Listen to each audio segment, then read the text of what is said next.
Good afternoon, parents. This is Mr. Veszpeller, and I wanted to show you guys tonight's homework. It's Unit 2, Lesson 11, and it's two-step problems, making sense of complex two-step problems. So as you'll notice, and your students will probably tell you, that these are getting a little more complex because there's two steps involved. Let's look at number 3. A pet store had 9 corn snakes. The snake laid 8 eggs each. We always circle the numbers. Each means it's going to be division or multiplication. All but 5 of the eggs hatched. How many baby corn snakes does the pet store have?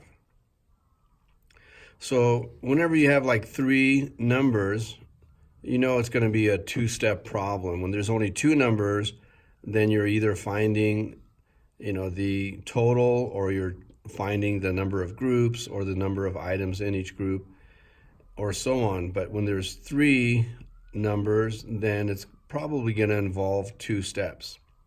So pet store had 9 corn snakes. The snakes laid 8 eggs each. Let's just go there. All but 5 of the eggs hatched. So all but 5 of the eggs hatched. So 5 did not hatch. The question is, how many baby corn snakes does the pet store have? So baby corn snakes is going to be, your label once you find the answer. So first of all, we have to start off with a total. This is like an equal groups. It's not an array with rows and columns. It's not area, with sides and, square footage or square inches, but it's an equal groups. So with equal groups, we always have a total, and then we have number of groups like this. And then, so the number of groups, it goes along the bottom there. And then the size of the group tells you how many items are in each group. First, we have to determine what are the groups.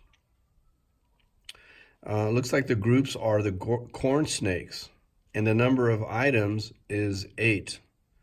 So we draw 9 because we're learning, our 9s. 1, 2, 3, 4, 5, 6, 7, 8. See if I could fit it all on here. And then 9. Okay, so we have 9 groups or 9 snakes. And then within each one laid 8 eggs. Now, what's the chance of that happening? All right, so normally up until now, that was all that we had to figure out. So our equation would be just 9 groups of 8. And then our answer would have been 72. 72 what? 72 eggs. 9 snakes, the size is 8 eggs, so the total would be 72. But that's not all, as we hear on the infomercials. That's not all. Now we have a second part. All but 5 of the eggs hatched. So the second part is to subtract 5 from the total. Okay, so you're going to subtract 5 from this. And the answer is, what is that, 60? Is that 67?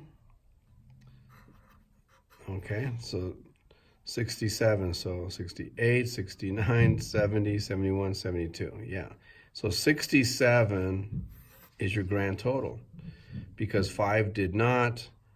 72, there were 72 eggs total. 5 did not hatch, so you subtract the 5. And then your answer is 67. How many baby corn snakes does the pet store have?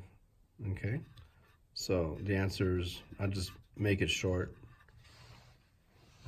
Okay, because they hatch, so now they're baby. Okay, we should probably put baby. All right, baby snakes. All right, so this is the first step is to find the total. That's step one. And then step two is to subtract. So true algebraic would be 9. This is how you show it in algebra. So first step, you always do the parentheses first, order of operations. 9 times 8 minus 5 equals 67. Maybe you guys recognize that from high school. 9 times 8 is 72. 72 minus 5 equals 67. So step one, you find the total, and then you read the second part of the question. You subtract the 5 that did not hatch, so 67 did hatch. All right, let's look at one more. Scoot this over. All right. In a paper airplane contest, Amanda's plane flew 19 feet farther than Darren's plane. Darren's plane flew twice as far as Rachel's plane. Rachel's plane flew 20 feet. How far did Amanda's plane fly? So this calls for like a comparison bar. So in a comparison bar, we have one that is short, one that is long. The difference we show with an oval or a circle, and this is the difference between the two. This one is less, this one is, greater. So smaller, let's say smaller and greater. So let's figure out who's the greater. Amanda's plane flew 19 feet farther. So this would be Amanda. And this would be Darren. So let's see. Amanda's plane flew 19 feet farther. So 19 is the difference. Darren's plane flew twice as far as Rachel's. So Rachel's plane flew 20 feet. Finally we can figure out one of these two. Like both of these were blank. But in order to find out what Darren's is, we have to multiply it by 2, twice as far as Rachel's. So the first step is to figure out what Darren has. Darren is twice as far as Rachel. All right, so first step is 2 times 20. And then, so we know that 2 times 20 is 40. And then if you add that, 40 plus 19, well, 40 plus 20 would be 60, so 40 plus 19 is 59.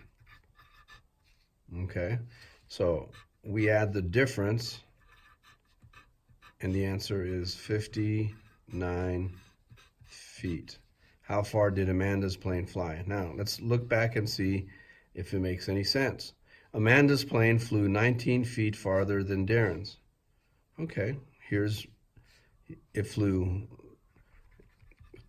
59 feet, and Darren's flew 40 feet. And then we measure the difference, it's 19. It makes sense. All right, good luck, have fun with this. Just take it one step at a time. Remember, it's 2 steps. It helps to draw pictures. This is called a comparison bar. And this is called equal groups or equal shares. Once you start drawing pictures, then it kind of makes sense.